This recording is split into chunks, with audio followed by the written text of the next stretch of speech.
একবারে বুকের উপরে পা তুলে দেবো।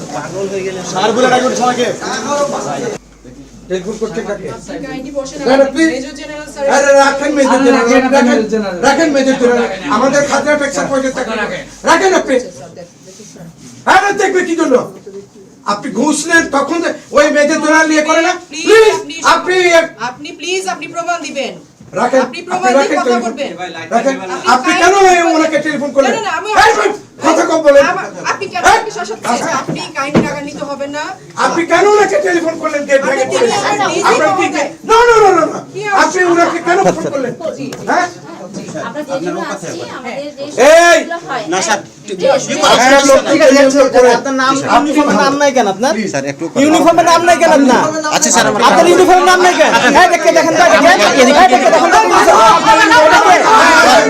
ইউনিফর্মের নাম নাই কেন ইউনিফর্মের নাম নাই কেন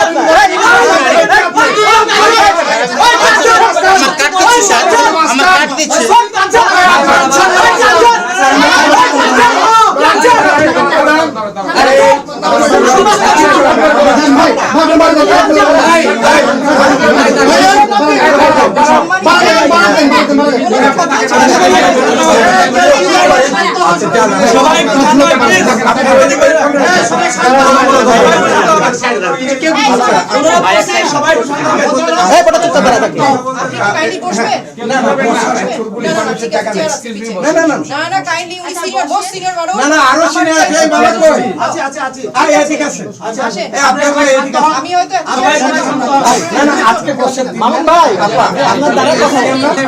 রাজশাহীর মানে রাজপথের আদালতে তাদের বিচার করবো।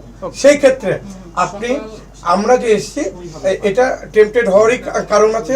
হাজি সাহেবরা বসে আছে রৌদ্র, এখানে কত মানুষ হয়রানি হচ্ছে। আপনার এখানে আনসার থেকে শুরু করে প্রত্যেকটা আপনি আমরা জানি না আপনার বিরুদ্ধে কোনো অভিযোগ নেই।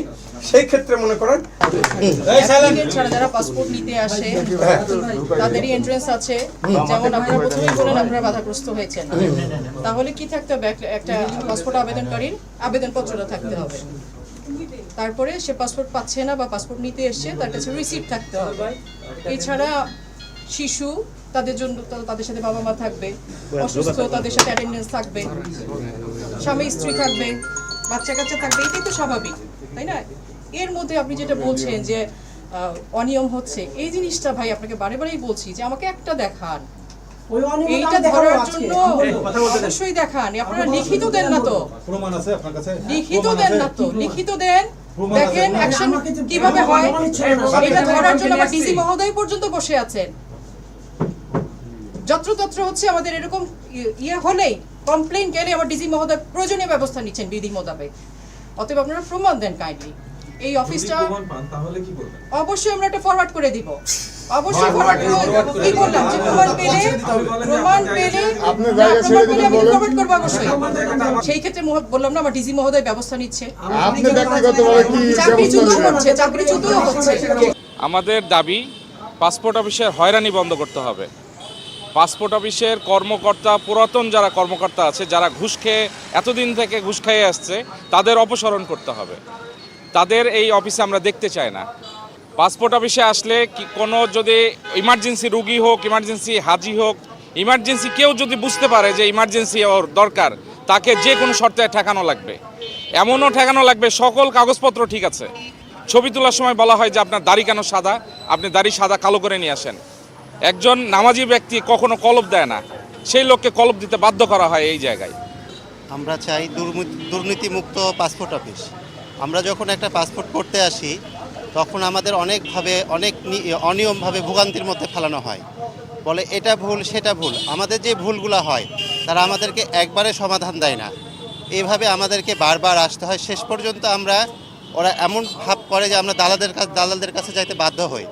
এভাবে আমাদের যে পাসপোর্টের টাকা লাগে তার চাইতে ডবল পরিমাণ অর্থ দিয়ে আমাদের সেই পাসপোর্টটা করতে হয়। দালাল ছাড়া আমরা পাসপোর্ট করতে পারি না। আমরা চাই এখানে দুর্নীতিমুক্ত এবং যারা বাইরের দালালরা আছে দালাল মুক্ত পাসপোর্ট অফিস চাই।